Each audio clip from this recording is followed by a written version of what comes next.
এইরকম একটা পরিস্থিতির মাধ্যমে ফেলছে, তারা যেই মানুষের সাথে অপব্যবহার, দুর্ব্যবহার, তাদের কার্যকলাপ যেরকম আমরা দেখেছি।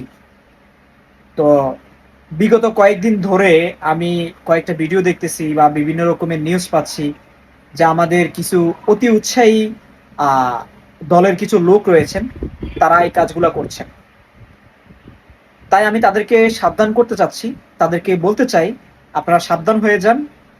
ক্ষমতা চিরস্থায়ী নয়, এবং বিগত 15 বছরে যারা করেছে, আপনারা যদি সেম তাদের মতো করেন, তাহলে তাদের মধ্যে আর আপনাদের মধ্যে কোনো পার্থক্য নেই।